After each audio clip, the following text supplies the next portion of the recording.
ਚੱਲ ਰਹੀ ਗੁਰਬਾਣੀ ਸ਼ਬਦ ਦੀ ਜੋ ਵਿਚਾਰ ਹੈ, ਜੋ ਗੁਰਕਿਰਪਾ ਦੁਆਰਾ ਆਪਾਂ ਸਾਰੇ ਰਲ ਮਿਲ ਕੇ ਕਰਦੇ ਹਾਂ, ਜਿੰਨੀ ਕੁ ਸੋਝੀ ਗੁਰਬਾਣੀ ਬਖਸ਼ਦੀ ਹੈ। ਅੱਜ ਦਾ ਜੋ ਸਾਹਿਬ ਦਾ ਫੁਰਮਾਨ ਹੈ, ਜਿਸ ਦੀ ਵਿਚਾਰ ਆਪਾਂ ਸਾਰੇ ਕਰਾਂਗੇ। ਪਾਤਸ਼ਾਹ ਕਹਿੰਦੇ, ਤਿੱਥੈ ਘਾੜਤ ਘੜੀਐ ਬਹੁਤ ਅਨੂਪ। ਪਿੱਛੇ ਬਚਨ ਆਇਆ ਸੀ ਸਰਮ ਖੰਡ ਕੀ ਬਾਣੀ ਰੂਪ। ਹੁਣ ਬਚਨ ਆਇਆ ਤਿੱਥੈ ਘਾੜਤ ਘੜੀਐ ਬਹੁਤ ਅਨੂਪ। ਇੱਥੇ ਐਸੀ ਘਾੜਤ ਘੜੀ ਜਾਂਦੀ ਹੈ ਜਿਸ ਦੀ ਮਿਸਾਲ ਦੇਣ ਨੂੰ ਸੰਸਾਰ ਵਿੱਚ ਕੁਝ ਨਹੀਂ। ਸੁਰਤ ਘੜੀ ਜਾ ਰਹੀ ਹੈ। ਜੋ ਨਿਰਾਕਾਰੀ ਗੱਲਾਂ ਹਨ, ਬਾ ਹੁਕਮ ਹੈ ਉਸ ਨੂੰ ਆਕਾਰ ਦਿੱਤਾ ਜਾ ਰਿਹਾ ਹੈ। ਉਦਾਹਰਨਾਂ ਦੇ ਦੇ ਕੇ, ਪ੍ਰਮਾਣ ਦੇ ਦੇ ਕੇ ਸਮਝਾਇਆ ਜਾ ਰਿਹਾ ਹੈ। ਜਿਵੇਂ ਗੁਰਬਾਣੀ 'ਚ ਪਾਤਸ਼ਾਹ ਕਹਿੰਦੇ ਆ, ਕਹਿਬੇ ਕੋ ਸੋਭਾ ਨਹੀਂ ਦੇਖਾ ਹੀ ਪ੍ਰਵਾਨ। ਕਿ ਕੀ ਦੱਸੇ ਕੋਈ, ਗੁਰਬਾਣੀ ਪੜ੍ਹ ਵਿਚਾਰ ਕੇ ਮਤ ਬਦਲ ਰਹੀ ਹੈ। ਕੀ ਦੱਸੇ, ਤੇ ਦੱਸਣ ਨਾਲ ਹੰਕਾਰ ਵੀ ਹੋ ਸਕਦਾ ਹੈ। ਸੋ ਅੱਗੇ ਜਾ ਕੇ ਉਹੀ ਜਾਣਦਾ ਹੈ ਜਿਸ ਦੇ ਅੰਦਰ ਵਾਪਰ ਰਿਹਾ, ਭਾਵ ਬਦਲਾਵ ਹੋ ਰਿਹਾ ਹੈ।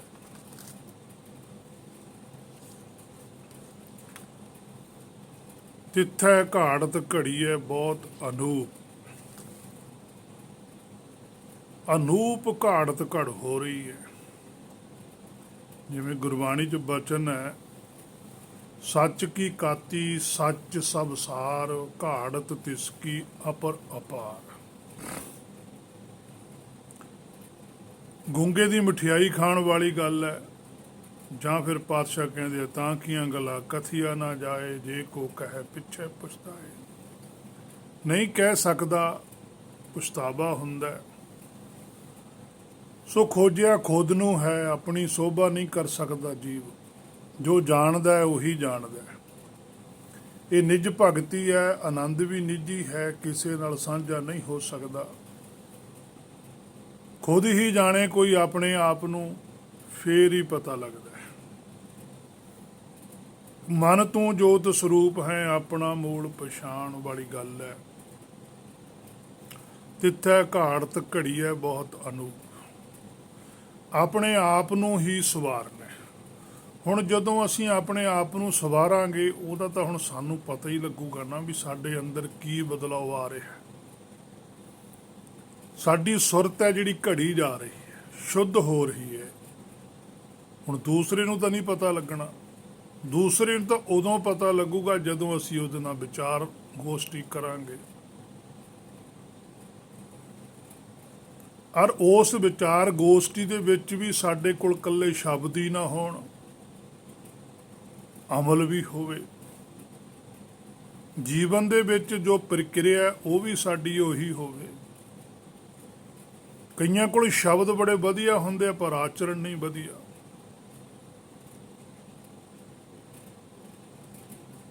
ਪਰ ਜਿਹੜੇ ਗੁਰਮੁਖ ਨੇ, ਜਿਨ੍ਹਾਂ ਦੀ ਘਾੜਤ ਘੜੀ ਜਾ ਰਹੀ ਹੈ, ਜਿਨ੍ਹਾਂ ਕੋਲ ਸੱਚ ਕੀ ਕਾਤੀ ਹੈ, ਜਿਨ੍ਹਾਂ ਦੇ ਅੰਦਰ ਸੱਚ ਹੈ, ਉਹਨਾਂ ਦੀ ਜਿਹੜੀ ਭਾਖਿਆ ਹੁੰਦੀ ਹੈ ਉਹ ਵੀ ਸਾਰ ਤੱਤ ਵਾਲੀ, ਬਸ ਸੱਚ ਵਾਲੀ ਹੁੰਦੀ ਹੈ। ਉਹਦੀ ਜਿਹੜੀ ਘਾੜਤ ਆ ਉਹ ਅਪਰ ਅਪਾਰ ਹੈ, ਉਹਦਾ ਕੋਈ ਪਾਰਾਵਾਰ ਨਹੀਂ ਹੈ।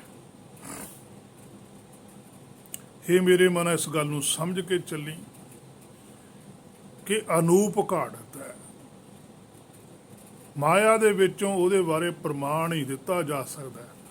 ਪ੍ਰਮਾਣ ਵੀ ਪੂਰਾ ਸਟੀਕ ਸਿੱਧ ਨਹੀਂ ਹੁੰਦਾ, ਕਿਉਂਕਿ ਪ੍ਰਮਾਣ ਵੀ ਮਾਇਆ ਚੋਂ ਹੀ ਦਿੱਤਾ ਹੈ। ਹੁਣ ਮਾਇਆ ਦੀ ਚੀਜ਼ ਥਿਰ ਨਹੀਂ ਰਹਿੰਦੀ, ਮਾਇਆ ਦੀ ਚੀਜ਼ ਸੱਚੀ ਨਹੀਂ ਹੈ। ਪਰ ਜੋ ਮਾਇਆ 'ਚ ਟੈਂਪਰੇਰੀ ਸੱਚ ਹੈ, ਹੁਣ ਸਮਝਾਉਣ ਲਈ ਕੁਛ ਨਾ ਕੁਛ ਤਾਂ ਕਹਿਣਾ ਹੀ ਪਊਗਾ। ਮਨ ਸਮਝਾਵਣ ਕਾਰਨੇ ਕਛੁਕ ਪੜੀਏ ਗਿਆ। ਸਮਝਾਉਣਾ ਮਨ ਨੂੰ ਹੀ ਹੈ, ਅਵਸਥਾ ਆਪਣੀ ਚੇਂਜ ਹੋਣੀ ਹੈ। ਜਦੋਂ ਸਵੈਮ ਨੂੰ ਪਤਾ ਲੱਗ ਰਿਹਾ ਕਿ ਮੈਂ ਹੀ ਜੋਤੀ ਸਰੂਪ ਹਾਂ, ਮੈਂ ਆਪਣਾ ਮੂਲ ਪਛਾਣ ਲਿਆ, ਹੁਣ ਇੱਥੋਂ ਗੱਲ ਸਿੱਧ ਹੋ ਜਾਂਦੀ ਹੈ ਵੀ ਪਰਮਾਰਥ ਦੇ ਵਿੱਚ ਦੂਸਰੇ ਦਾ ਕੋਈ ਰੋਲ ਨਹੀਂ। ਦੂਸਰਾ ਸਿਰਫ ਸਾਨੂੰ ਸਮਝਾ ਸਕਦਾ, ਸੁਗਿਆਨ ਦੇ ਸਕਦਾ, ਲੈਣਾ ਨਾ ਲੈਣਾ ਸਾਡੀ ਮਰਜ਼ੀ ਹੈ। ਜੇ ਤਾਂ ਅਸੀਂ ਉਹ ਸੁਗਿਆਨ ਲਾਵਾਂਗੇ ਤੇ ਫਿਰ ਉਸ ਸੁਗਿਆਨ ਨੂੰ ਲੈ ਕੇ ਅਸੀਂ ਆਪਣੇ ਅੰਦਰ ਵੀ ਝਾਤੀ ਮਾਰਾਂਗੇ ਕਿ ਸਾਨੂੰ ਇਹਦੇ ਨਾਲ ਕੀ ਫਰਕ ਪੈ ਰਿਹਾ, ਕਿ ਕੋਈ ਫਰਕ ਪੈ ਵੀ ਰਿਹਾ ਕਿ ਨਹੀਂ ਪੈ ਰਿਹਾ। ਜੇ ਤਾਂ ਫਰਕ ਪੈ ਰਿਹਾ ਸਹੀ, ਅੰਤਰਾਤਮਾ ਸ਼ੁੱਧ ਹੁੰਦੀ ਜਾਂਦੀ ਹੈ, ਸ਼ਾਂਤੀ ਆਉਂਦੀ ਹੈ, ਵਿਕਾਰਾਂ ਤੋਂ ਮੁਕਤ ਹੁੰਦੀ ਜਾਂਦੀ ਹੈ, ਵਾਸ਼ਨਾਵਾਂ ਤੋਂ ਮੁਕਤ ਹੁੰਦੀ ਹੈ, ਫਿਰ ਤਾਂ ਉਹ ਗਿਆਨ ਹੈ ਸਹੀ। ਤੇ ਜੇ ਅੰਦਰ ਲੋਭ ਪੈਦਾ ਹੋ ਰਿਹਾ, ਲਾਲਚ ਪੈਦਾ ਹੋ ਰਿਹਾ, ਇੱਛਾਵਾਂ ਪੈਦਾ ਹੋ ਰਹੀਆਂ ਨੇ, ਵਾਸ਼ਨਾਵਾਂ ਵੱਧ ਰਹੀਆਂ ਨੇ, ਤਾਂ ਫਿਰ ਉਹ ਗਿਆਨ ਗਲਤ ਹੈ, ਭਾਵੇਂ ਉਹ ਗੁਰਬਾਣੀ ਦਾ ਹੀ ਕਿਉਂ ਨਾ ਦਿੱਤਾ ਜਾਂਦਾ ਹੋਵੇ। ਕਿਉਂਕਿ ਗੁਰਬਾਣੀ ਦਾ ਗਿਆਨ ਵੀ ਗਲਤ ਤਰੀਕੇ ਨਾਲ ਦਿੱਤਾ ਜਾਂਦਾ, ਜਦੋਂ ਗੁਰਬਾਣੀ ਦੇ ਅਰਥ ਹੀ ਗਲਤ ਕਰ ਦਿੱਤੇ, ਗੁਰਬਾਣੀ ਸਮਝਾ ਹੀ ਗਲਤ ਦਿੱਤੀ। ਸ਼ਬਦ ਸਹੀ ਲਿਖਿਆ ਹੋਇਆ ਤੇ ਜੇ ਕੋਈ ਸ਼ਬਦ ਦੀ ਡਾਇਰੈਕਸ਼ਨ ਹੀ ਚੇਂਜ ਕਰ ਦੇਵੇ, ਉਹਦੇ ਥੱਲੇ ਲੱਗਿਆ ਹੋਇਆ ਐਰੋ ਦਾ ਨਿਸ਼ਾਨ ਹੀ ਕੋਈ ਚੇਂਜ ਕਰ ਦੇਵੇ, ਅਸੀਂ ਤਾਂ ਉਧਰ ਨੂੰ ਹੀ ਜਾਵਾਂਗੇ। ਸ਼ਬਦ ਸਹੀ ਹੈ, ਸਾਡੇ ਕੋਲ ਸ਼ਬਦ ਸਹੀ ਨੇ, ਪਰ ਉਹਦੀ ਡਾਇਰੈਕਸ਼ਨ ਹੀ ਚੇਂਜ ਕਰਤੀ, ਸੁਰਤ ਉਧਰ ਨੂੰ ਜਾਣ ਲੱਗ ਗਈ। ਕਿਉਂਕਿ ਸ਼ਬਦ ਸੁਰਤ ਭਵ ਸਾਗਰ ਤਰੀ ਹੈ, ਸ਼ਬਦ ਦੇ ਨਾਲ ਸੁਰਤ ਡੁੱਬ ਵੀ ਸਕਦੀ ਹੈ, ਸ਼ਬਦ ਨਾਲ ਹੀ ਤਰਦੀ ਹੈ। ਜੇ ਕਿਸ਼ਤੀ ਦਾ ਸਹੀ ਜਾਣਕਾਰੀ ਚਲਾਉਣ ਦੀ ਨਹੀਂ, ਉਹ ਕਿਸ਼ਤੀ ਡੁਬੋ ਵੀ ਦਿੰਦੀ ਹੈ, ਤੇ ਜੇ ਕਿਸ਼ਤੀ ਦੀ ਸਹੀ ਜਾਣਕਾਰੀ ਹੈ ਤਾਂ ਕਿਸ਼ਤੀ ਪਾਰ ਵੀ ਕਰਾ ਦਿੰਦੀ ਹੈ। ਗਿਆਨ ਵੀ ਸਾਡੇ ਕੋਲ ਆਤਮਿਕ ਹੋਣਾ ਚਾਹੀਦਾ, ਤਾਂ ਹੀ ਪਾਤਸ਼ਾਹ ਨੇ ਇਹ ਗੱਲਾਂ ਗੁਰਬਾਣੀ ਦੇ ਅੰਦਰ ਲਿਖੀਆਂ ਨੇ, ਐਵੇਂ ਨਹੀਂ ਲਿਖਤੀਆਂ। ਉਸ ਤੋਂ ਅੱਗੇ ਪਾਤਸ਼ਾਹ ਕਹਿੰਦੇ ਤਿੱਥੈ ਘੜੀ ਹੈ ਸੁਰਤ ਮਤ ਮਨ ਬੁੱਧ, ਤਿੱਥੈ ਘੜੀ ਹੈ ਸੁਰਾਂ ਸਿੱਧਾਂ ਕੀ ਸੁਧ। ਗੁਰਬਾਣੀ ਵਿੱਚ ਸੁਰਤ ਮਤ ਮਨ ਬੁੱਧ, ਇਹਨਾਂ ਚਾਰਾਂ ਦੀ ਗੱਲ ਚੱਲਦੀ ਹੈ। ਪੰਜਵਾਂ ਹੈ ਹੁਕਮ ਨਾਮ। ਗੱਲ ਸਮਝਾਉਣ ਲਈ ਨਾਮ ਰੱਖੇ ਹਨ, ਜਿਵੇਂ ਕ੍ਰਿਸ਼ਨ ਮਨ ਨੂੰ ਕਹਿ ਲਿਆ, ਰਾਮ ਮੂਲ ਨੂੰ ਕਹਿ ਦਿੱਤਾ, ਜਾਂ ਹੋਰ ਰਿਸ਼ਤੇ ਜਾਂ ਪੁਰਾਣੇ ਇਤਿਹਾਸਕ ਪਾਤਰਾਂ ਨੂੰ ਇਹਨਾਂ ਦੀ ਥਾਂ ਵਰਤਿਆ ਹੋਇਆ। ਗੱਲ ਸਾਡੀ ਭਾਸ਼ਾ ਵਿੱਚ ਸਮਝਾਉਣ ਲਈ ਹੈ। ਬੁੱਧੀ ਨੂੰ ਸੀਤਾ ਵੀ ਕਿਹਾ, ਮਨ ਨੂੰ ਲਕਸ਼ਮਣ ਵੀ ਕਿਹਾ, ਰਾਜਾ ਵੀ ਕਿਹਾ, ਜੋਤ ਵੀ ਕਿਹਾ। ਹੁਕਮ ਪਰਮੇਸ਼ਰ ਜੀ ਦਾ ਹੀ ਚੱਲਦਾ, ਜਿਸ ਨੂੰ ਪਿਤਾਮਾ ਆਖਦੇ ਹਨ। ਸਾਰੀ ਗੁਰਬਾਣੀ ਦੇ ਅਰਥਾਂ ਦਾ ਆਧਾਰ ਹੈ ਇਹ ਪੰਗਤੀ। ਸਭ ਕਿਛ ਘਰ ਮੈਂ ਬਾਹਰ ਕਿਛ ਨਾਹੀ, ਬਾਹਰ ਢੋਲੈ ਸੇ ਭਰਮ ਭੁਲਾਹੀ। ਭਗਤ ਸ੍ਰੀ ਕਬੀਰ ਦੀ ਮਤ ਕਰੂਪ ਕਰ ਦਿੱਤੀ ਸੀ ਕਾਸ਼ੀ ਵਾਲਿਆਂ ਨੇ। ਮਗਹਰ ਜਾ ਕੇ ਘੜੀ ਫਿਰ ਗਿਆਨ ਨਾਲ, ਜਿਵੇਂ ਫਰੀਦ ਸਾਹਿਬ ਵੀ ਕਹਿੰਦੇ, ਫਰੀਦਾ ਭੰਨੀ ਘੜੀ ਸੁਵੰਨਵੀ ਟੂਟੀ ਨਾਗਰ ਲੱਜ। ਫਰੀਦ ਜੀ ਨੇ ਵੀ ਉਹੀ ਗੱਲ ਕਹੀ ਹੈ, ਪਹਿਲੀ ਬੁੱਧ ਭੰਨੀ ਹੈ, ਫਿਰ ਨਵੀਂ ਬਣਾਈ। ਕੀਤੇ ਪਵਨ ਪਾਣੀ ਬੈਸੰਤਰ, ਜਦੋਂ ਗਿਆਨ ਹੋਇਆ ਤਾਂ ਪੁਰਾਣੀ ਮਨੌਤ ਛੱਡ ਦਿੱਤੀ ਕਿ ਕਿੱਥੇ ਇੱਕ ਕਾਨ ਹੈ, ਮਹੇਸ਼ ਹੈ, ਬ੍ਰਹਮ ਹੈ। ਪਹਿਲਾਂ ਇੱਕ ਨੂੰ ਹੀ ਮੰਨਦੇ ਸੀ, ਹੁਣ ਸੋਝੀ ਇੰਨੀ ਆ ਗਈ, ਉਹ ਕਹਿੰਦਾ ਵੀ ਕੀਤੇ ਕਿੰਨੇ ਹੀ ਨੇ। ਸੋ ਇਹ ਮਨੌਤ ਭੰਨੀ ਗਈ, ਭੰਨੀ ਘੜੀ। ਇਹ ਮਨੌਤ ਤੋੜ ਦਿੱਤੀ, ਭੰਨ ਦਿੱਤੀ, ਕਰੂਪ ਕਰ ਦਿੱਤੀ ਸੀ ਮਨ ਮੱਤਾਂ ਨੇ। ਸੁਰਤ ਮਾਇਆ ਵਾਲੀ ਫੁੱਟ ਗਈ, ਮਨ ਫੁੱਟ ਗਿਆ, ਮੱਤ ਵੀ ਫੁੱਟ ਗਈ, ਸਾਰੇ ਹੀ ਘੜੇ ਗਏ। ਪਹਿਲੀ ਕਰੂਪ ਕੁਜਾਤ ਕੋ ਲਖਣੀ, ਸਹੁਰੇ ਪਈ ਹੈ ਬੁਰੀ। ਪਹਿਲਾਂ ਇਹੋ ਜੀ ਮਤ ਸੀ, ਹੁਣ ਕੀ ਹੈ ਅਬ ਕੀ ਸਰੂਪ ਸੁਜਾਨ ਸੁਲੱਖਣੀ, ਸਹਿਜੇ ਉਦਰ ਧਰੀ। ਸਹੁਰੇ ਪਰਲੋਕ ਪਈ ਹੈ ਲੋਕ ਇੱਥੇ। ਇਹ ਹੁਣ ਨਵੀਂ ਦਾ ਵੰਨ ਹੈ, ਬਹੁਤ ਵਧੀਆ, ਕੁਲੱਖਣੀ ਦੋਵੇਂ ਥਾਂ ਕਦਰ ਨਹੀਂ ਹੁੰਦੀ। ਹੁਣ ਮਿਸਾਲ ਦੁਲਹਨ ਦੀ ਲਿੱਤੀ ਹੈ, ਪਰ ਗੱਲ ਬ੍ਰਹਮ ਗਿਆਨ ਦੀ ਹੈ। ਮਨਮਤ ਨੂੰ ਤਾਂ ਸਾਰੇ ਹੀ ਬੁਰੀ ਕਹਿੰਦੇ ਹਨ। ਇਹ ਗੱਲ ਹੈ ਦ੍ਰੋਪਦੀ ਵਾਲੀ, ਬੁੱਧੀ ਦੀ। ਪੰਜ ਪਤੀ ਬੇਕਾਰ ਨੇ, ਛੇਵਾਂ ਭਰਮ ਹੈ ਜੋ ਜਨਮ ਤੋਂ ਪਹਿਲਾਂ ਸੀ, ਜਿਵੇਂ ਕਰਨ ਸੀ ਪਾਂਡਵਾਂ ਦਾ ਭਰਾ। ਬੁੱਝਣ ਵਾਲੀ ਗੱਲ ਹੈ। ਗੁਰਬਾਣੀ 'ਚ ਹਰ ਥਾਂ ਪਰ ਮਨਾ ਤੂੰ ਤਾਂ ਕੁਝ ਹੋਰ ਹੀ ਰਸਤੇ ਪਿਆ ਹੋਇਆ। ਗੁਰਬਾਣੀ ਦੇ ਵਿੱਚ ਹਰ ਇੱਕ ਬਚਨ ਬੁਝਾਰਤ ਹੈ, ਤਾਂ ਹੀ ਤਾਂ ਰਸਤਾ ਮੁੱਕਦਾ ਨਹੀਂ, ਮੰਜ਼ਿਲ ਆਉਂਦੀ ਨਹੀਂ। ਚਾਹੇ ਸੁਰ ਵਿਸ਼ਨੂੰ ਮੱਤ ਵਾਲੇ, ਚਾਹੇ ਸ਼ਿਵ ਵਾਲੇ, ਉਹਨਾਂ ਦੀ ਮੱਤ ਜੋਗ ਮੱਤ, ਜਦੋਂ ਵੀ ਅੱਗੇ ਜਾਣਾ ਚਾਹੁੰਦੇ ਹਨ ਪਿੱਛੋਂ ਅਣਘੜਤ ਕਰੂਪ ਸੁਰਤ ਜੋ ਲਿਆਉਂਦੇ ਹਨ, ਇੱਥੇ ਆ ਕੇ ਘੜੀ ਜਾਂਦੀ ਹੈ। ਦੋਵੇਂ ਆਉਂਦੇ ਹਨ ਪਿੱਛੋਂ, ਚਾਹੇ ਪੰਡਤ ਹੋਵੇ, ਚਾਹੇ ਸਮਾਧੀ ਵਾਲਾ ਹੋਵੇ, ਸਿੱਧ ਹੋਵੇ, ਚਾਹੇ ਕੋਈ ਚੰਗਾ ਬਣ ਕੇ ਆ ਜਾਣ। ਬਸ ਇਸ ਰਸਤੇ ਤੇ ਆ ਕੇ ਤਾਂ ਇੱਥੋਂ ਹੀ ਅੱਗੇ ਜਾ ਹੁੰਦਾ ਹੈ। ਘੜੇ ਤੋਂ ਬਿਨਾਂ ਸੁਰਤ ਅੱਗੇ ਨਹੀਂ ਜਾਂਦੀ। ਤਾਂ ਹੀ ਪਾਤਸ਼ਾਹ ਨੇ ਲਿਖਿਆ, ਤਿੱਥੈ ਘੜੀਐ ਸੁਰਾਂ ਸਿੱਧਾਂ ਕੀ ਸੁਧ। ਸੁਰ ਤੇ ਸਿੱਧਾਂ ਦੀ ਸੋਝੀ ਇੱਥੇ ਘੜੀ ਜਾਵੇਗੀ। ਅਸਲੀ ਰੂਪ ਬਣਨਾ ਹੈ। ਪਹਿਲਾਂ ਮੱਤ ਸੀ ਵਿਸ਼ਨੂੰ ਸ਼ਿਵ ਨੂੰ ਮੰਨਣ ਵਾਲੀ, ਉਹ ਤਾਂ ਸਭ ਜੀਵ ਆਪ ਹੀ ਹਨ। ਹੁਣ ਅੱਗੇ ਦੀ ਗੱਲ ਹੁੰਦੀ ਹੈ, ਬ੍ਰਹਮਾ ਵੱਡਾ ਕਿ ਜਾਸ ਉਪਾਇਆ। ਸੱਚ ਸੁਣ ਕੇ ਕੰਬਣੀ ਛਿੜ ਜਾਂਦੀ ਹੈ, ਕਿਉਂਕਿ ਸੱਚ ਸਭ ਦਾ ਬਾਪ ਹੈ। ਪਹਿਲਾਂ ਕਿਸੇ ਹੋਰ ਨੂੰ ਬਾਪ ਮੰਨਦੇ ਸੀ, ਜਦੋਂ ਅਸੀਂ ਕਿਸੇ ਹੋਰ ਨੂੰ ਪਰਮੇਸ਼ਰ ਮੰਨ ਲਿਆ, ਉਸ ਦਿਨ ਤੋਂ ਅਸਲੀ ਪਰਮੇਸ਼ਰ ਅਸੀਂ ਵੀ ਭੁੱਲ ਗਏ। ਉਸੇ ਅਸਲੀ ਪਰਮੇਸ਼ਰ ਬਾਰੇ ਭਗ ਸਾਹਿਬਾਨਾਂ ਨੇ ਤੇ ਗੁਰ ਸਾਹਿਬਾਨਾਂ ਨੇ ਇਹ ਮੇਰੇ ਮਨਾ ਦੱਸਿਆ, ਪਰ ਅਸੀਂ ਅੱਜ ਇਹਨਾਂ ਨੂੰ ਹੀ ਪਰਮੇਸ਼ਰ ਬਣਾ ਕੇ ਮੰਨਣ ਲੱਗ ਗਏ। ਜਦੋਂ ਕੋਈ ਬ੍ਰਹਮਾ ਸ਼ਿਵ ਵਿਸ਼ਨ ਨੂੰ ਪਰਮੇਸ਼ਰ ਮੰਨਦੇ ਸੀ ਤੇ ਜਾਂ ਅੱਜ ਹਨ, ਇਹਨਾਂ ਨੂੰ ਤਾਂ ਇਹਨਾਂ ਭਗਤਾਂ ਨੇ, ਗੁਰ ਸਾਹਿਬਾਨਾਂ ਨੇ ਰੋਕਿਆ ਕਿ ਤੁਸੀਂ ਵਿਅਕਤੀ ਨੂੰ ਪਰਮੇਸ਼ਰ ਕਿਉਂ ਕਹਿੰਦੇ ਹੋ। ਪਰਮੇਸ਼ਰ ਤਾਂ ਜੂਨੀਆਂ ਵਿੱਚ ਨਹੀਂ ਆਉਂਦਾ। ਬੇਅੰਤ ਦਲੀਲਾਂ ਵਾ ਪ੍ਰਮਾਣ ਦੇ ਕੇ ਸਮਝਾਇਆ। ਜਿਹੜੇ ਸਮਝ ਗਏ ਉਹ ਜੀਵਨ ਜਿੱਤ ਗਏ, ਜਿਹੜੇ ਨਹੀਂ ਸਮਝੇ ਉਹ ਜਨਮ ਮਰਨ ਦੇ ਚੱਕਰ ਵਿੱਚ ਪਏ ਹੋਏ ਹਨ, ਅੱਜ ਵੀ ਪਏ ਹੋਏ ਹਨ, ਨਿਕਲ ਅੱਜ ਵੀ ਨਹੀਂ ਸਕਦੇ। ਸੋ ਪਾਤਸ਼ਾਹ ਕਹਿੰਦੇ, ਤਿੱਥੈ ਘੜੀਐ ਸੁਰਤ ਮਤ ਮਨ ਬੁੱਧ। ਆ ਸਮਾਂ ਹੈ ਸਾਡੇ ਕੋਲ, ਅਸੀਂ ਸੁਰਤ ਨੂੰ ਘੜਨਾ ਹੈ। ਜਦੋਂ ਸੁਰਤ ਘੜੀ ਜਾਂਦੀ ਹੈ, ਉਹ ਮਤ ਬਣ ਜਾਂਦੀ ਹੈ, ਅਕਲ ਬਣ ਜਾਂਦੀ ਹੈ। ਜਿਵੇਂ ਜਿਵੇਂ ਸਾਨੂੰ ਕੋਈ ਚੰਗੀ ਸਮਝ ਆਉਂਦੀ ਹੈ ਤਾਂ ਇੱਕ ਅਕਲ ਬਣਦੀ ਹੈ, ਗਿਆਨ ਇਕੱਠਾ ਹੋ ਰਿਹਾ। ਮਨ, ਹੁਣ ਮਨ ਦੇ ਨੰਨੇ ਨੂੰ ਸਿਹਾਰੀ ਹੈ। ਮਨ ਵਿੱਚ ਜਿਹੜਾ ਸਾਡਾ ਮੂਲ ਹੈ, ਉਹੀ ਜਾ ਕੇ ਮੂਲ ਦੇ ਕੋਲ ਉਹ ਬੁੱਧੀ ਬਣ ਜਾਂਦੀ ਹੈ, ਸ੍ਰੇਸ਼ਟ ਅਕਲ ਬਣ ਜਾਂਦੀ ਹੈ। ਅਕਲ ਤਾਂ ਮਾਇਆ 'ਚ ਵੀ ਕੰਮ ਕਰਦੀ ਹੈ, ਪਰ ਜਿਹੜੀ ਸ੍ਰੇਸ਼ਟ ਅਕਲ ਹੈ ਉਹ ਮਾਇਆ ਨੂੰ ਤੇ ਸੱਚ ਨੂੰ ਵੱਖੋ ਵੱਖਰਾ ਕਰ ਦਿੰਦੀ ਹੈ।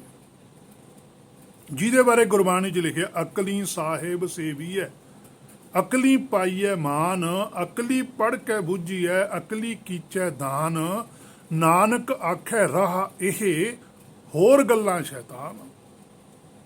ਹੋਰ ਜਿੰਨੀਆਂ ਵੀ ਘਾੜਤਾਂ ਘੜਦਾ ਮਾਇਆ ਦੇ ਵਿੱਚ ਵੀ, ਐਂ ਕਰ ਲਾਂਗੇ, ਉਹ ਕਰ ਲਾਂਗੇ, ਚਾਹੇ ਧਾਰਮਿਕ ਪੁਰਸ਼ ਹੀ ਕਿਉਂ ਨਾ ਹੋਵੇ, ਸੰਸਾਰੀ, ਪਾਤਸ਼ਾਹ ਨੇ ਸੱਚਖੰਡ ਵੱਲੋਂ ਉਹਨੂੰ ਸ਼ੈਤਾਨ ਦੀ ਉਪਾਧੀ ਦਿੱਤੀ ਹੈ, ਗੁਰਮੁਖ ਦੀ ਨਹੀਂ ਮਿਲੀ। ਤਾਂ ਹੀ ਪਾਤਸ਼ਾਹ ਨੇ ਲਿਖਿਆ, ਤਿੱਥੈ ਘੜੀ ਹੈ। ਇਹ ਘੜਨੀ ਹੈ, ਕਹਿੰਦੇ ਇਹ ਗੱਲ। ਪਹਿਲਾਂ ਸੁਰਤ ਘੜੀ ਜਾਂਦੀ ਹੈ ਕਿ ਇਹ ਜਿਹੜਾ ਅਸੀਂ ਗਿਆਨ ਲੈ ਰਹੇ ਹਾਂ, ਕਿ ਇਹ ਗਿਆਨ ਸਾਡੇ ਤੇ ਅਸਰ ਕੀ ਕਰਦਾ ਹੈ। ਕੰਨਾਂ ਰਾਹੀਂ ਲੈ ਰਹੇ ਹਾਂ, ਅੱਖਾਂ ਰਾਹੀਂ, ਸੁਗੰਧੀ ਰਾਹੀਂ, ਸਪਰਸ਼ ਰਾਹੀਂ। ਇਹ ਗਿਆਨ ਸਾਡੀ ਆਤਮਾ ਤੇ ਕੀ ਇਫੈਕਟ ਕਰਦਾ ਹੈ, ਕੀ ਪ੍ਰਭਾਵ ਛੱਡਦਾ ਹੈ, ਇਹ ਸੁਰਤ ਹੈ। ਹੁਣ ਜਿਹੜਾ ਉਹਨੇ ਸਾਡੇ ਤੇ ਪ੍ਰਭਾਵ ਛੱਡਿਆ, ਉਹ ਸਾਡੀ ਮੱਤ ਬਣ ਜਾਣੀ ਹੈ। ਜਿਵੇਂ ਅਸੀਂ ਕਹਿੰਦੇ ਸਿੱਖ ਮਤ, ਹਿੰਦੂ ਮਤ, ਇਸਲਾਮ ਮਤ, ਈਸਾਈ ਮਤ, ਇਹ ਸਾਡੀਆਂ ਮੱਤਾਂ ਬਣ ਗਈਆਂ। ਅਸੀਂ ਮਤ ਦੀ ਖੜ ਗਏ, ਮਤ ਤੋਂ ਅੱਗੇ ਜਾਣਾ ਸੀਗਾ। ਮਨੀ ਹੁਣ ਉਹਨਾਂ ਜਿਹੜੀ ਮਤ ਨੂੰ ਤੁਸੀਂ ਮੰਨ ਲਿਆ, ਉਹ ਜੀ ਤੁਹਾਡੀ ਸ੍ਰੇਸ਼ਟ ਅਕਲ ਹੋ ਜਾਣੀ ਹੈ। ਜਿਵੇਂ ਅੱਜ ਸਿੱਖ ਮਤ ਵਾਲੇ ਕਹਿੰਦੇ ਵੀ ਅਸੀਂ ਸਭ ਤੋਂ ਵਧੀਆ। ਜੋ ਪਾਤਸ਼ਾਹੀਆਂ ਨੇ ਕਿਹਾ ਸੀਗਾ ਉਹਨਾਂ ਗੱਲਾਂ ਤੋਂ ਉਲਟ ਚੱਲ ਪਏ। ਨਾਂ ਦੇ ਲਿਆ ਕਿ ਅਸੀਂ ਉਹਨਾਂ ਦਾ ਸਤਿਕਾਰ ਕਰਦੇ ਹਾਂ। ਗੁਰਬਾਣੀ ਦੇ ਅਰਥ ਉਲਟ ਕਰ ਲਏ ਕਿ ਸਾਡੀ ਭਾਵਨਾ ਹੈ। ਇਹੀ ਕੁਝ ਪਹਿਲਾਂ ਆਉਂਦਾ ਆਇਆ, ਪਿੱਛੇ ਇਹੀ ਕੁਝ ਹੁਣ ਹੋਣ ਲੱਗ ਗਿਆ। ਜੋ ਕੁਝ ਵੀ ਅਸੀਂ ਮਨ ਵਿੱਚ ਮੰਨ ਲਿਆ ਉਹੀ ਸਾਡੀ ਬੁੱਧੀ ਬਣ ਜਾਂਦੀ ਹੈ, ਉਹੀ ਗੱਲ ਸਾਡੇ ਤੇ ਇਫੈਕਟ ਕਰਦੀ ਹੈ। ਜੈਸਾ ਸੇਵੇ ਤੈਸਾ ਹੋਏ ਹੈ। ਪਾਤਸ਼ਾਹ ਕਹਿੰਦੇ ਤਿੱਥੈ ਘੜੀ ਹੈ ਸੁਰਾਂ ਸਿੱਧਾਂ ਕੀ ਸੁਧ। ਕਹਿੰਦੇ ਇੱਥੇ ਆ ਕੇ ਪਤਾ ਲੱਗਦਾ ਕਿ ਜਦੋਂ ਅਸੀਂ ਸ੍ਰੇਸ਼ਟ ਘੜਦੇ ਹਾਂ ਤਾਂ ਕੀ ਇਫੈਕਟ ਹੈ, ਅਨਸ੍ਰੇਸ਼ਟ ਘੜਦੇ ਹਾਂ ਤਾਂ ਕੀ ਇਫੈਕਟ ਹੈ। ਤਿੱਥੇ ਘੜੀ ਹੈ ਸੁਰਾਂ ਸਿੱਧਾਂ ਕੀ ਸੁਧੀ। ਜਿਹੜੇ ਸੁਰ ਸੀ ਫਿਰ ਉਹਨਾਂ ਬਾਰੇ ਪਤਾ ਲੱਗ ਜਾਂਦਾ। ਜਿਹੜੇ ਸਿੱਧ ਸੀ, ਕਿਹਨੂੰ ਦੇਵਤਾ ਕਹਿੰਦੇ ਆ, ਕਿਹੜਾ ਸਿੱਧ ਹੁੰਦਾ, ਕਿਹੜੀ ਸੁਧੀ ਹੁੰਦੀ ਹੈ, ਹਰ ਇੱਕ ਚੀਜ਼ ਦਾ ਪਾਤਸ਼ਾਹ ਕਹਿੰਦੇ ਪਤਾ ਲੱਗਦਾ ਹੈ। ਜਿਹੜਾ ਨਾਮ ਜਪਦਾ ਹੈ, ਜੇ ਨਾਮ ਜਪਣ ਵਾਲੇ ਨੂੰ ਸੋਝੀ ਨਹੀਂ ਆ ਰਹੀ ਤਾਂ ਉਹ ਨਾਮ ਨਹੀਂ ਫਿਰ ਜਪ ਰਿਹਾ, ਫਿਰ ਉਹ ਕੁਝ ਹੋਰ ਹੀ ਕਰ ਰਿਹਾ।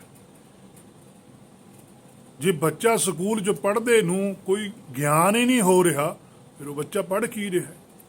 ਜੇ ਅੱਜ ਅਸੀਂ ਗੁਰਬਾਣੀ ਪੜ੍ਹ ਰਹੇ ਹਾਂ, ਸਾਨੂੰ ਕੋਈ ਸੋਝੀ ਹੋਈ ਨਹੀਂ ਆ ਰਹੀ, ਤੇ ਫਿਰ ਅਸੀਂ ਕਰ ਕੀ ਰਹੇ ਹਾਂ। ਜਦ ਕਿ ਗੁਰਬਾਣੀ ਤਾਂ ਸੋਝੀ ਬਾਰ-ਬਾਰ ਦੇਣ ਦੀ ਗੱਲ ਕਰਦੀ ਹੈ।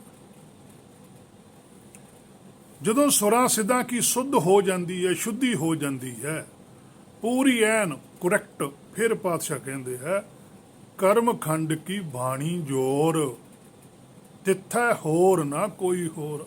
ਆ ਰਿਜ਼ਲਟ ਕੱਢਿਆ ਪਾਤਸ਼ਾਹ ਨੇ।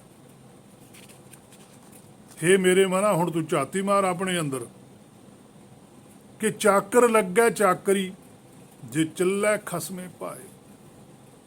ਜੇ ਸਰਮਖੰਡ ਵਿੱਚ ਹੁਕਮ ਵਿੱਚ ਚੱਲ ਰਹੇ ਤਾਂ ਕਰਮਖੰਡ ਵਿੱਚ ਪਹੁੰਚ ਜਾਂਦਾ ਹੈ। ਸਰਮਖੰਡ ਵਿੱਚ ਨਾਲ ਨਾਲ ਪਰਖ ਹੁੰਦੀ ਰਹਿੰਦੀ ਹੈ, ਥੋੜੀ ਜਿਹੀ ਤਾਕਤ ਮਿਲਦੀ ਹੈ। ਦੇਖਦੇ ਨੇ ਸੱਚਖੰਡ ਵਾਲੇ ਕਿ ਇਹਦਾ ਉਪਯੋਗ ਕਿਸ ਤਰ੍ਹਾਂ ਕਰਦਾ ਹੈ, ਤੇ ਕਰਦਾ ਕਿ ਨਹੀਂ ਕਰਦਾ। ਅਜੇ ਕਿਰਪਾ ਨਹੀਂ ਹੈ। ਦੇਖਦੇ ਨੇ ਸੱਚਖੰਡ ਵਾਲੇ, ਜਿਵੇਂ ਗੁਰੂ ਨਾਨਕ ਜੀ ਕਹਿ ਰਹੇ ਹਨ ਕਿ ਜੈਸੀ ਮੈਂ ਆਵੈ ਖਸਮ ਕੀ ਬਾਣੀ, ਤੈਸੜਾ ਕਰੀ ਗਿਆਨ ਵੇ ਲਾਲੋ। ਹੁਣ ਬਾਣੀ ਆਉਣ ਲੱਗ ਪਈ, ਇਨਾਮ ਮਿਲ ਗਿਆ, ਦੇਖਦੇ ਨੇ ਕਿ ਕਿਵੇਂ ਚਲਾਉਂਦਾ, ਹੁਕਮ ਕਿਵੇਂ ਬੋਲਦਾ, ਕੋਈ ਲਿਹਾਜ਼ ਤਾਂ ਨਹੀਂ ਰੱਖਦਾ, ਸੱਚ ਉਵੇਂ ਦਾ ਉਵੇਂ ਪ੍ਰਗਟ ਕਰਦਾ ਨਿਧੜਕ ਹੋ ਕੇ। ਤਾਂ ਕਰਮ ਹੈ, ਤਾਂ ਕਿਰਪਾ ਹੈ, ਤਾਂ ਬਖਸ਼ਿਸ਼ ਹੈ। ਇਹ ਨਹੀਂ ਕਿ ਪੰਡਤ ਮੁੱਲਾ ਕਾਜੀ ਨੂੰ ਹੀ ਸ਼ੁੱਧ ਕਰਨ ਲਈ ਉਹਨਾਂ ਦੀ ਖੋਟ ਦੱਸੀ ਹੈ, ਕਿ ਕੋਈ ਈਰਖਾ ਨਹੀਂ ਕਿਸੇ ਨਾਲ। ਤੇ ਅੱਜ ਸਿੱਖੀ ਵਿੱਚ ਵੀ ਹਨ ਉਸੇ ਤਰ੍ਹਾਂ ਦੇ ਧਾਰਮਿਕ ਆਗੂ, ਉਹਨਾਂ ਦੀ ਖੋਟ ਅੱਜ ਵੀ ਸੱਚ ਬੋਲਣ ਵਾਲੇ ਗੁਰਮੁਖ ਦੱਸਦੇ ਆ, ਭਲੇ ਵਾਸਤੇ ਨਾ ਕਿ ਵਿਰੋਧੀ ਬਣ ਕੇ। ਜਿੰਨੇ ਕਿਸੇ ਵਿੱਚ ਗੁਣ ਨੇ ਉਹ ਗੁਣ ਦੱਸਣੇ ਹਨ, ਤੇ ਜਿੰਨੇ ਕਿਸੇ ਵਿੱਚ ਔਗਣ ਨੇ ਉਹ ਦੂਰ ਕਰਨ ਲਈ ਕਹਿਣਾ। ਆਪਣੇ ਕੋਲੋਂ ਗੁਰਮੁਖ ਕੁਝ ਨਹੀਂ ਕਹਿੰਦਾ। ਗੁਰਬਾਣੀ 'ਚੋਂ ਦੱਸੋ, ਜੇ ਅਗਲਾ ਗਲਤ ਕਹੇ ਤਾਂ ਉਸ ਨੂੰ ਕਹੋ ਕਿ ਤੂੰ ਸਹੀ ਦੱਸ, ਫਿਰ ਕੀ ਹੈ। ਗੁਰਬਾਣੀ ਨਾਲ ਜੇ ਮੇਲ ਖਾ ਗਿਆ ਤਾਂ ਸੱਚ ਹੈ, ਨਹੀਂ ਫਿਰ ਝੂਠ ਹੈ। ਜੇ ਕੋਈ ਝੂਠ ਜਾਣ ਕੇ ਵੀ ਝੂਠ ਨਾ ਛੱਡੇ, ਫਿਰ ਉਸ ਤੋਂ ਪਾਤਸ਼ਾਹ ਕਹਿੰਦੇ ਦੂਰੀ ਬਣਾ ਕੇ ਰੱਖੋ। ਫਿਰ ਪਾਤਸ਼ਾਹ ਕਹਿੰਦੇ ਸਾਕਤ ਸੰਗ ਨਾ ਕੀਜੀ, ਦੂਰੋਂ ਜਾਈਏ ਭਾਗ। ਪਰ ਨਫ਼ਰਤ ਕੋਈ ਵੀ ਨਹੀਂ ਕਰਨੀ। ਜੇ ਫਿਰ ਵੀ ਉਹ ਕਿਤੇ ਨੇੜੇ ਆਉਂਦਾ, ਉਹ ਤੋਂ ਨਫ਼ਰਤ ਨਹੀਂ ਕਰਨੀ। ਨਫ਼ਰਤ ਕੋਈ ਕਿਸੇ ਕਿਸਮ ਦੀ ਨਹੀਂ, ਕਿ ਕੀ ਪਤਾ ਕਿ ਭਾਣਾ ਕੀ ਵਰਤ ਜਾਵੇ। ਵੈਸੇ ਸੱਚ ਤੇ ਝੂਠ ਦਾ ਮੇਲ ਕੋਈ ਨਹੀਂ। ਗੁਰਬਾਣੀ ਵੀ ਆਖਦੀ ਹੈ ਭਗਤਾਂ ਤੇ ਸੰਸਾਰੀਆਂ ਜੋੜ ਕਦੇ ਨਾ ਆਇਆ। ਜੇ ਸੱਚ ਤੋਂ ਛਿੜਕ ਗਿਆ ਫਿਰ ਨਹੀਂ ਕਰਮਖੰਡ ਵਿੱਚ ਪਹੁੰਚ ਹੋਣਾ। ਬਥੇਰੇ ਨੇ ਜਿਹੜੇ ਥਿੜਕੇ ਹਨ, ਤਾਂ ਹੀ ਗੁਰਬਾਣੀ ਨੇ ਆਖਿਆ ਜਨ ਨਾਨਕ ਇਹ ਖੇਲ ਕਠਨ ਹੈ, ਕਿ ਨਹੀਂ ਗੁਰਮੁਖ ਵਿਰਲੇ ਜਾਂਦਾ ਹੈ। ਬੜਾ ਔਖਾ ਹੈ।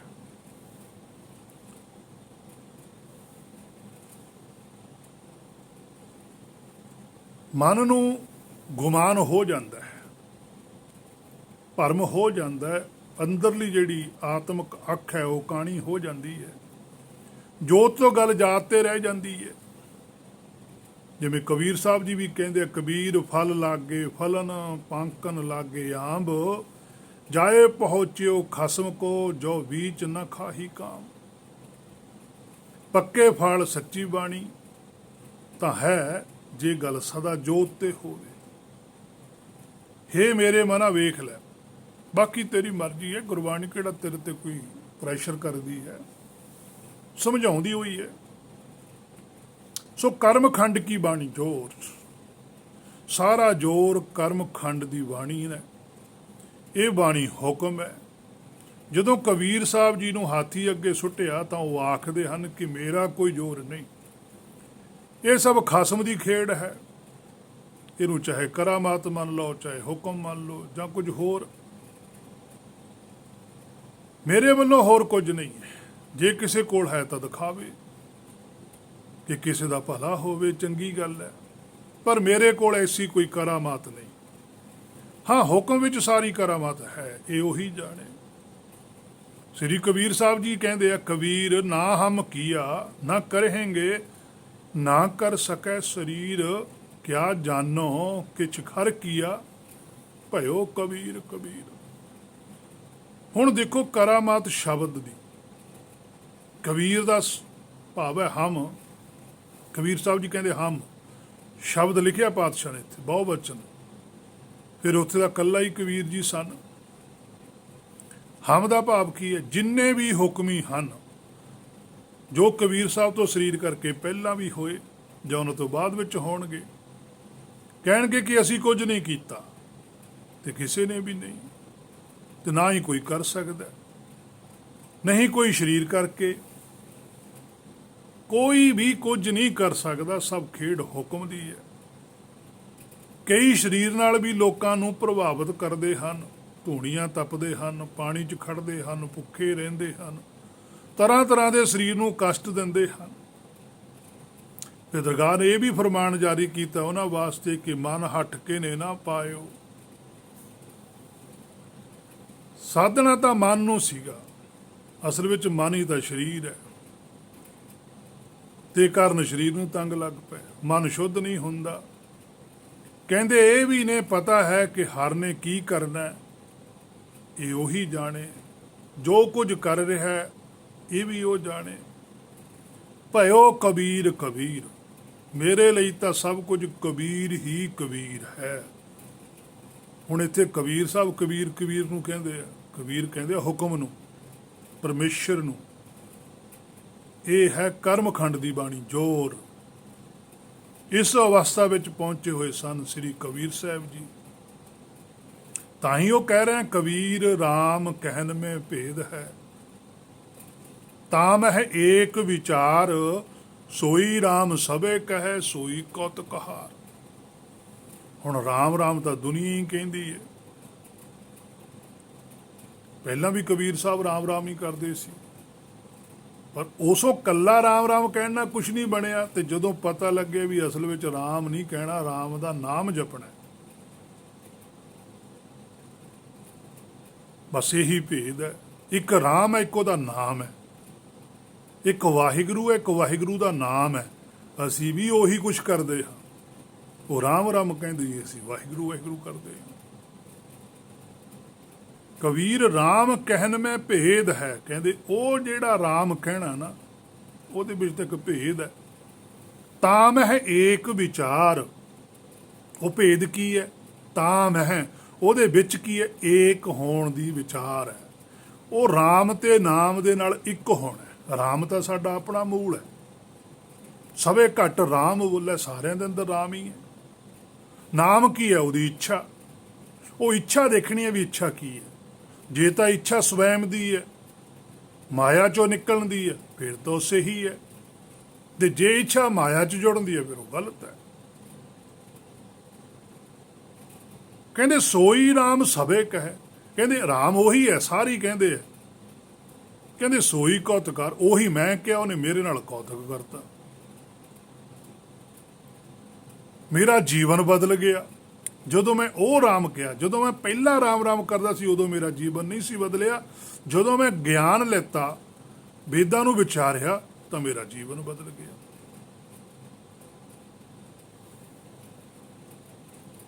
ਫਿਰ ਹੁਣ ਕੀ ਕੀਤਾ ਜਾਵੇ?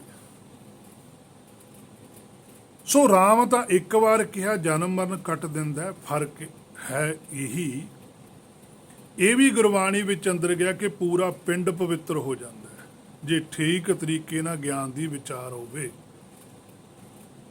ਹੇ ਮੇਰੇ ਮਨਾ ਬਾਕੀ ਤੂੰ ਦੇਖ ਲੈ, ਵਿਚਾਰ ਕਰੀ ਚੱਲ ਜੇ ਸੁੱਖ ਚਾਹੁੰਦਾ, ਨਹੀਂ ਤਾਂ ਵੀ ਜੋ ਸੰਸਾਰੀ ਪ੍ਰਕਿਰਿਆਵਾਂ ਹਨ ਉਹ ਚੱਲਦੀਆਂ ਹੀ ਰਹਿੰਦੀਆਂ ਨੇ।